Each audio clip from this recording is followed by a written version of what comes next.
ರಾಜ್ಯದಲ್ಲಿ ಆಡಳಿತಕ್ಕೆ ಬಂದಿರುವ ಕಾಂಗ್ರೆಸ್ ಪಕ್ಷದ ಗ್ಯಾರಂಟಿ ಯೋಜನೆಗಳಲ್ಲಿ ಕೊನೆಯದಾಗಿರುವ ಯುವ ನಿಧಿ ಯೋಜನೆ ಶಿವಮೊಗ್ಗದಲ್ಲಿ ಅದ್ದೂರಿಯಾಗಿ ಆರಂಭಗೊಳ್ಳಲಿದೆ. ರಾಜ್ಯದ ಮುಖ್ಯಮಂತ್ರಿಗಳಾದ ಸಿದ್ದರಾಮಯ್ಯ ಅವರು ಜನವರಿ 12ರಂದು ಶಿವಮೊಗ್ಗದಲ್ಲಿ ಈ ರಾಜ್ಯ ಮಟ್ಟದ ಕಾರ್ಯಕ್ರಮಕ್ಕೆ ಚಾಲನೆ ನೀಡಲಿದ್ದಾರೆ. ಶಿವಮೊಗ್ಗದ ಫ್ರೀಡಂ ಪಾರ್ಕ್ನ ವಿಶಾಲ ಆವರಣದಲ್ಲಿ ಸುಸಜ್ಜಿತ ವೇದಿಕೆಯನ್ನ ನಿರ್ಮಿಸಲಾಗಿದೆ. 85,000ಕ್ಕೂ ಹೆಚ್ಚು ಆಸನಗಳನ್ನ ನಿರ್ಮಿಸಲಾಗಿದೆ. ಜಿಲ್ಲಾ ಉಸ್ತುವಾರಿ ಸಚಿವ ಹಾಗೂ ರಾಜ್ಯದ ಶಾಲಾ ಶಿಕ್ಷಣ ಮತ್ತು ಸಾಕ್ಷರತಾ ಇಲಾಖೆಯ ಸಚಿವರಾದ ಮಧು ಬಂಗಾರಪ್ಪ ಅವರು ಪತ್ರಿಕಾಗೋಷ್ಠಿಯಲ್ಲಿ ಎಲ್ಲಾ ಮಾಹಿತಿಗಳನ್ನ ಹಂಚಿಕೊಂಡಿದ್ದಾರೆ. ತಮಗೆಲ್ಲ ಗೊತ್ತಿದೆ, ನೀವು ಕೂಡ ತುಂಬಾ ಸಹಕಾರವನ್ನ ದಿನ ನಮ್ಮ ಏನು ಯುವ ನಿಧಿ ಅಂತ ಹೇಳಿ ನಾವು ಒಂದು ಕಾರ್ಯಕ್ರಮವನ್ನ 5ನೇ ಕಾರ್ಯಕ್ರಮ ಅಂದ್ರೆ ತುಂಬಾ ಕಾರ್ಯಕ್ರಮಗಳನ್ನ ನಮ್ಮ ಪ್ರಣಾಳಿಕೆಯಲ್ಲಿ ಹಾಕೊಂಡು ಬಂದಿದ್ದೀವಿ. ಅದರಲ್ಲಿ ಬಹಳ ಪ್ರಮುಖವಾಗಿ 5 ವಿಚಾರದಲ್ಲಿ ನಾವು ಏನು ಮತದಾರರ ಬಳಿಯಲ್ಲಿ ಹೋದಾಗ ನಮಗೆ ಆಶೀರ್ವಾದವನ್ನು ಮಾಡಿ ಇವತ್ತು ಅಧಿಕಾರವನ್ನ ನಮ್ಮ ಕೈಲಿ ಕೊಟ್ಟಿದ್ದಾರೆ.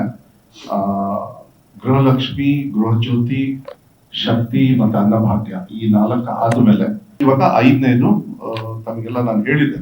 ನಾವು ಕ್ಯಾಬಿನೆಟ್ ಮೀಟಿಂಗ್ ಅಲ್ಲಿ ನಾವೆಲ್ಲ ಕ್ಯಾಬಿನೆಟ್ ಮೀಟಿಂಗ್ ಆದ್ಮೇಲೆ ಮಾತಾಡ್ತಕ್ಕಂಥ ಸಂದರ್ಭದಲ್ಲಿ ನಾನು ಮಾನ್ಯ ಸಚಿವರಿಗೆ ಮನವಿ ಮಾಡಿದ್ದೆ, ದಯವಿಟ್ಟು ಪ್ರಣಾಳಿಕೆ ಒಬ್ಬ ಉಪಾಧ್ಯಕ್ಷನಾಗಿ ನನಗೂ ಕೂಡ ಒಂದು ಹೆಮ್ಮೆ ಆಗ್ತದೆ.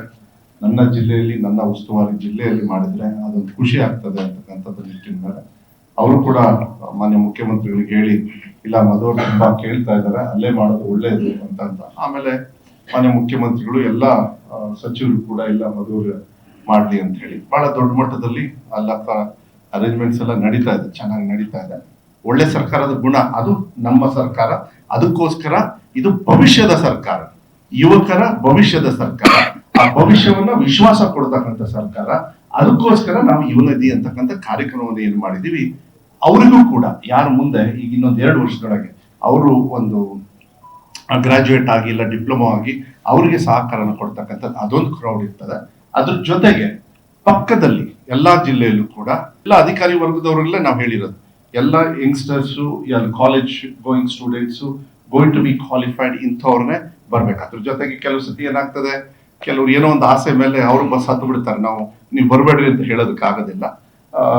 ಎಲ್ಲರೂ ಕೂಡ ಚಿಕ್ಕಮಗಳೂರು, ಕಾರವಾರ ಭಾಗದಲ್ಲಿ, ಹಾವೇರಿ ಭಾಗ, ಚಿತ್ರದುರ್ಗ, ದಾವಣಗೆರೆ ಮತ್ತೆ ಚಿಕ್ಕಮಗಳೂರು ಸುತ್ತಮುತ್ತ ಜಿಲ್ಲೆಯಲ್ಲೂ ಕೂಡ ನಾವು ಇಲ್ಲಿಂದಲೇ ಅವ್ರನ್ನ ಇಲ್ಲಿ ಕರ್ಕೊಂಡ್ ಬರ್ಬೇಕು, ನೋಡ್ಬೇಕು, ವಿಶ್ವಾಸವನ್ನ ಕೊಡ್ಬೇಕು. ಸಿದ್ದರಾಮಯ್ಯ ಸಾಹೇಬರು ಅದನ್ನ ಬಟನ್ ಪ್ರೆಸ್ ಮಾಡಿದಾಗ ಸಾಕಷ್ಟು ಜನರಿಗೆ ಅದಕ್ಕೆ ಡೈರೆಕ್ಟ್ ಆಗಿ DBT ರೀತಿಯಲ್ಲಿ ಅವ್ರ ಬ್ಯಾಂಕಿಗೆ ಹೋಗ್ತಕ್ಕಂಥ ವ್ಯವಸ್ಥೆ, ಯಾಕೆಂದ್ರೆ ನಾವು ಯಾರು ನೋಡೋದೇ ಇಲ್ಲ ದುಡ್ಡನ್ನ, ಸ್ಟ್ರೈಟ್ ಆಗಿ ಅವರಿಗೆ ಹೋಗ್ತಕ್ಕಂಥ ವ್ಯವಸ್ಥೆಯನ್ನ ಮ್ಯಾಕ್ಸಿಮಮ್ ನಾವು ಮಾಡ್ಬೇಕಂತ ಹೇಳಿ